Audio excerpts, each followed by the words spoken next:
He was just 19, scared, shaking and manning an anti-air gun for the very first time. Minutes later, he would pull a trigger that wasn't meant to be pulled, and that mistake would end up saving over 600 soldiers. This is the true story of a teenager who changed a battlefield by accident. He was 19, barely out of boyhood, and everything about the front line felt bigger, louder, and more terrifying than the training drills he had stumbled through only weeks earlier. When he was assigned to the anti-aircraft gun crew, he didn't feel brave. He felt like an imposter wearing a uniform that suddenly seemed too heavy. The A gun itself towered over him like some mechanical beast, its metal cold and unfamiliar beneath his trembling hands. The older gunners tried to teach him the basics, but nothing could prepare him for what it felt like to stand behind that weapon while knowing that real enemy planes, pilots determined to kill, might appear at any second. He had been told repeatedly, watch the sky, follow orders, don't fire unless commanded. Simple instructions in the safety of training, but here, in the deafening tension of the front line, those words rattled inside him. His head with growing weight, every sound made him jump. Each whistle of distant artillery echoed like a warning that death could arrive without mercy. The young gunner tried to steady himself by gripping the handles of the AA gun, but even then, his fingers trembled. He kept reminding himself that thousands of soldiers before him had felt the same fear, had faced the same skies. But somehow that didn't make it any easier. He knew that behind his position, 2 full battalions were resting, reorganizing, trying to catch their breath after days of brutal fighting. If enemy aircraft broke through the clouds, those men would be exposed, pinned down and slaughtered. And he, the inexperienced rookie, stood between them and disaster. The thought made his stomach twist. He replayed the lessons his sergeant had drilled into him: how to track a target, how to adjust elevation, how to time bursts, but theory was nothing compared to the weight of reality. What if he misjudged the range? What if he couldn't track fast enough? What if he froze? The sky suddenly felt enormous, too enormous, and every dark speck in the distance looked like a potential threat. Sweat ran down his neck despite the cold wind. He kept wiping his palms on his trousers, trying to get a better grip on the metal handles. He told himself to breathe, but even that felt like an effort. The older gunner next to him gave a quick nod, as if sensing the storm inside him. "Just follow my lead, kid," he muttered, but even that reassurance felt thin. Moments later, the alarm rang out from the observation post. Short, sharp, urgent. The young gunner's heart thumped against his ribs so hard he felt it might burst. The moment he had dreaded was here. He wasn't ready. He knew he wasn't ready. Yet he also knew there was no turning back. The sky, the gun, and the fate of the men behind him were now his responsibility, whether he felt prepared or not. And in that tense, breathless moment, he understood the truth about war. It never waits for anyone to grow up. It forces them to grow up instantly. The alarm from the observation post hadn't even finished echoing across the hillside when the young gunner felt a cold surge rush through his body. The shout carried down the line: incoming aircraft, low altitude, multiple targets. And suddenly everything he had feared became real. The still morning sky, moments ago calm and innocent, was now a battlefield waiting to erupt.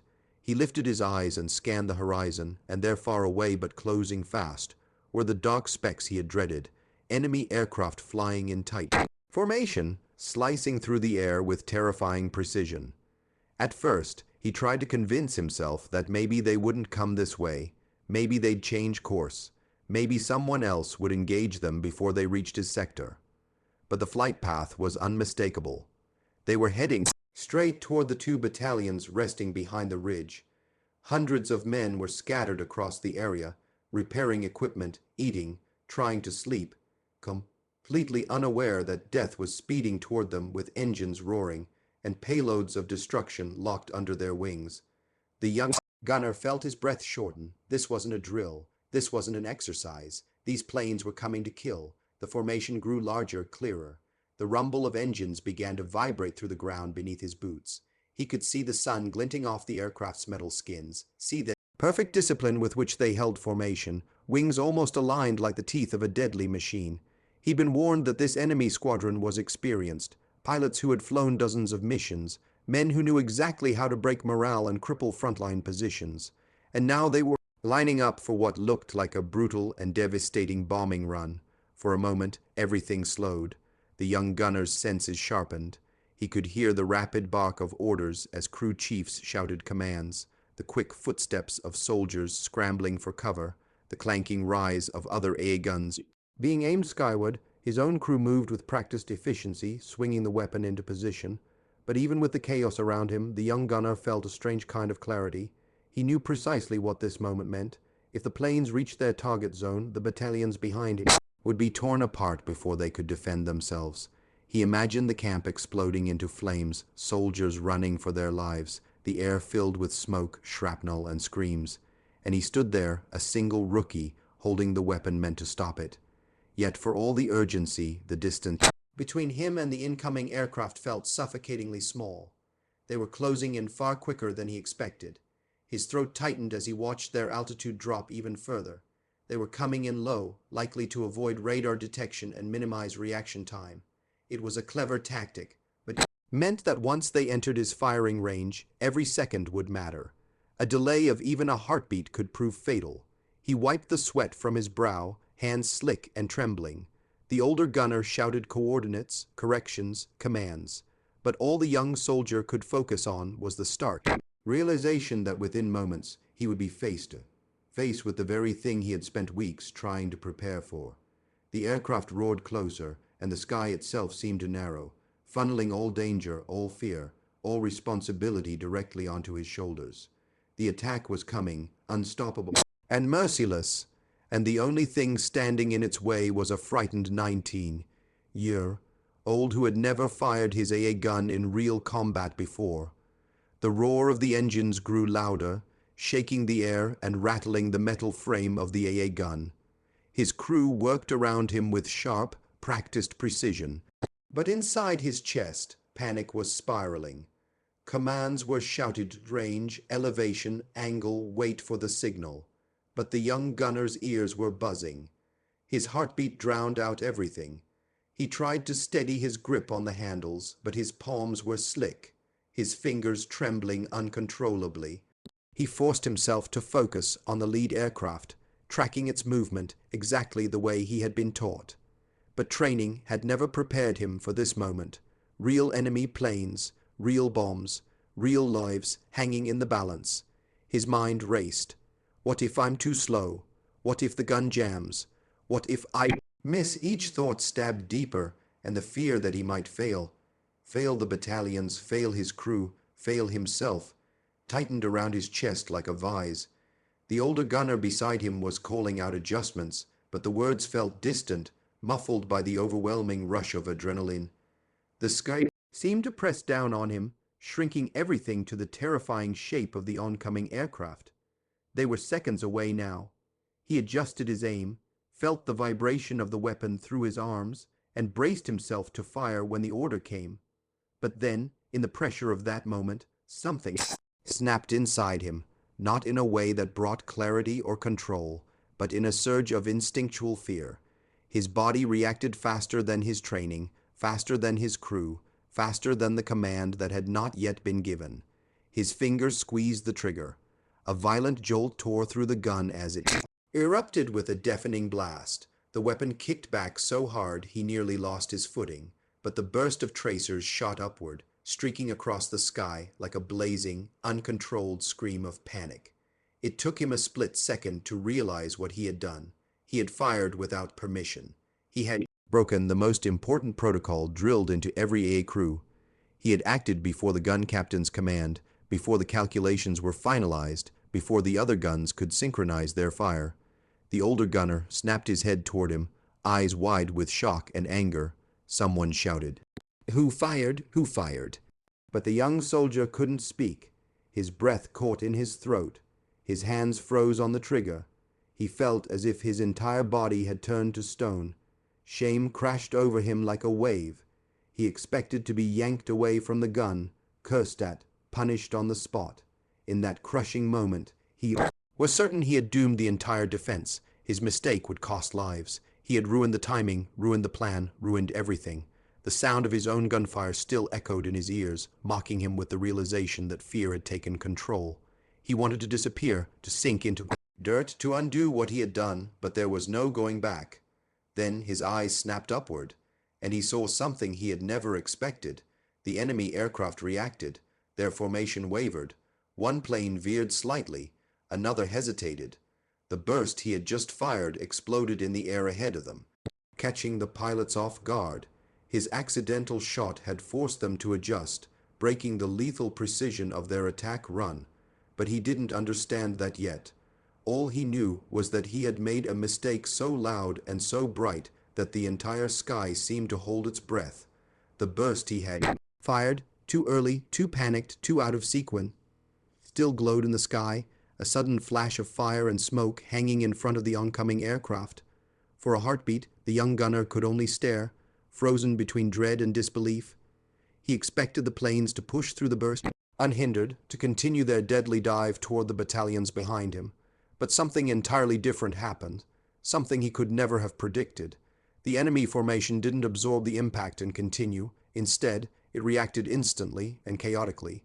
The lead pilot jerked his aircraft upward, instinctively pulling away from what he must have thought was a concentrated, intentional volley. The plane beside him hesitated, its wings rocking as the pilot tried to regain visual stability. Another aircraft, too close to the sudden explosion, peeled sharply to the right. Formation, once perfect, disciplined, and lethal, was suddenly broken, and once a formation breaks, it loses everything: timing, accuracy, and above all, the synchronized momentum needed for an effective bomb run. To the young gunner, it looked like the sky itself had trembled. But to the enemy pilots, that single premature burst meant something far worse. They believed the defenders were ready for them. An early explosion suggested coordination, preparedness, precision. It suggested that the gunners on the ground had already locked onto their positions and were firing intentionally to disrupt the run. What the enemy didn't know, what no one on the attacking side could possibly guess, was that the first shot had been nothing more than an accident, a moment of panic from a terrified 19-year-old. The pilots scrambled to adjust. Their formation stretched, twisted, then shattered completely as they tried to avoid what they assumed was a tightly planned barrage. And once they broke formation, they lost the lane they needed to drop their bombs. Bombing runs required discipline, flying low, holding the line, and timing releases perfectly. But when the sky erupted earlier than expected, their entire approach fell apart. Several aircraft climbed rapidly to avoid what they assumed would be a wave of tracer fire. Others banked hard, ruining their angles and making them vulnerable. Down below, the veteran gunners immediately recognized what was happening. A broken formation is easier to hit, easier to scatter further, easier to neutralize. Their surprise lasted only a second before instinct took over. The moment the young gunner's accidental burst sent the sky into chaos, every A crew on the line opened fire with renewed intensity. Tracers streaked upward in every direction, matching the scattered flight paths of the enemy aircraft. The coordinated attack from above turned into a disorganized scramble for survival. But for the 19-year-old, the world had narrowed to a single, surreal realization. His accidental firing had done something no one expected. It had cracked open the enemy's confidence. It had turned their precision into panic. It had taken the most dangerous part of their attack, the initial dive, and thrown it off balance before it even began. And though he still felt fear pulsing through his veins, the sky was now acting in his favor. His mistake had reshaped the battlefield, and the enemy pilots were now reacting to him, not the other way around. The boy who moments earlier thought he had doomed the defense now watched in stunned silence as the enemy scattered. He didn't understand the full impact yet, but one thing was undeniable: the sky had shifted, the attack had been thrown off course, and the 17 seconds that followed would determine everything. The enemy aircraft, once a unified spear aimed straight at the 2 battalions behind the ridge, were now scattered like startled birds. What moment earlier looked like an inevitable, devastating bombing run had collapsed into a confused mess of evasive maneuvers. The young gunner could hardly comprehend what he was seeing.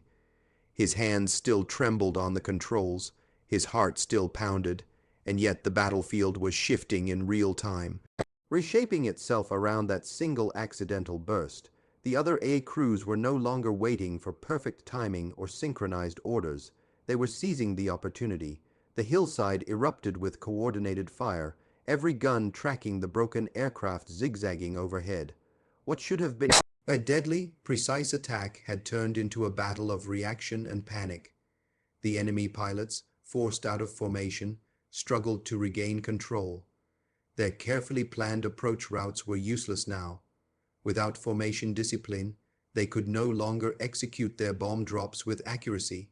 Bombing required tight grouping, stable altitude, and straight-line dives, none of which were possible anymore.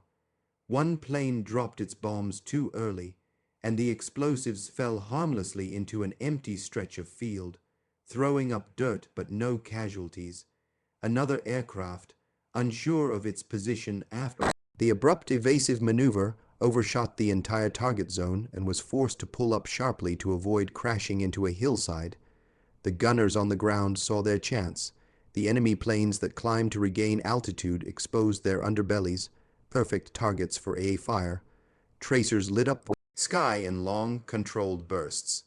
One of the enemy aircraft flew directly into a concentrated volley from the veteran crew positioned a few meters away from the young gunner.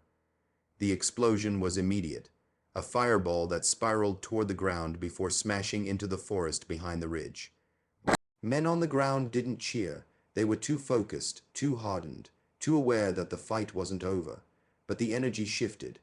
What had started as a desperate scramble for survival was turning into a defensive stand with real momentum. Another aircraft, still trying to regain formation, banked too sharply and stalled for a split second, long enough for two AA guns to lock onto it. A burst of tracers ripped through its wings, flames streamed from its engine, and the plane went down in a tilted, spiraling descent. The young gunner watched in shock as the aircraft crashed in a plume of smoke.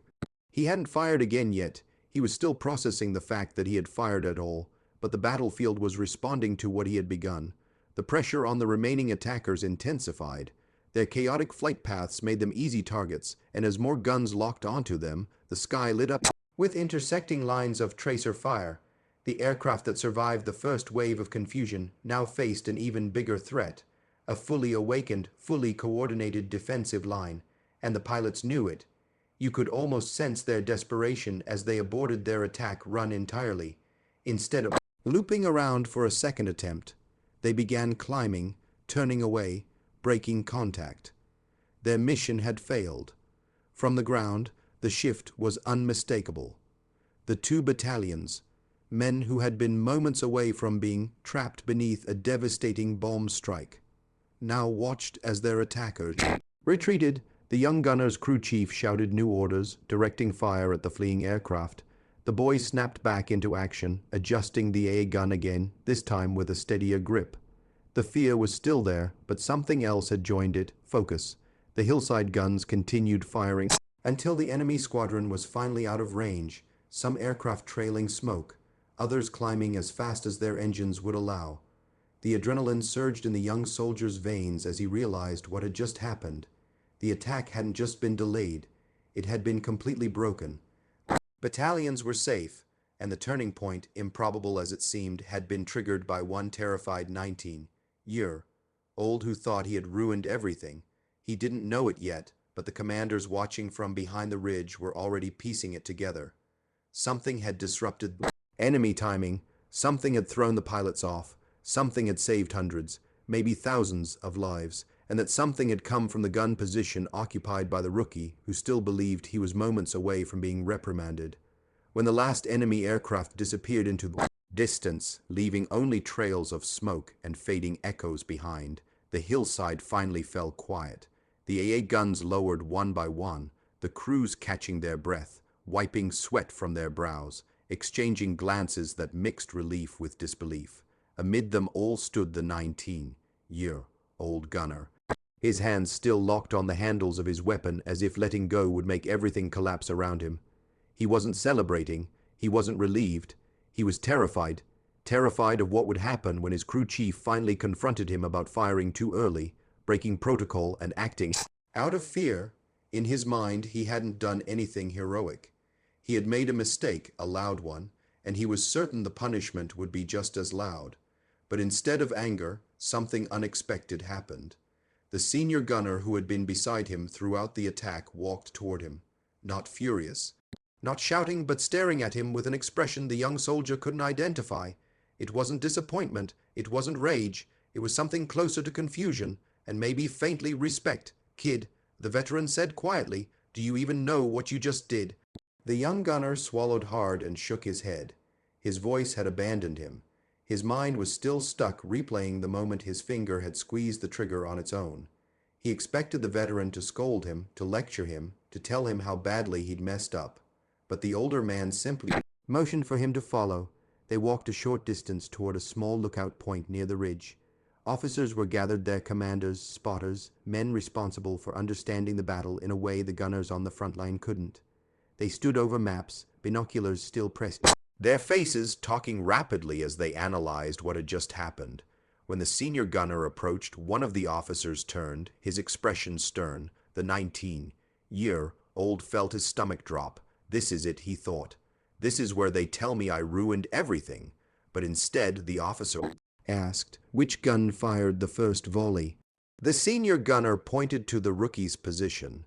The officer's eyebrows rose, and he studied the young soldier for a long, heavy moment. "Do you understand?"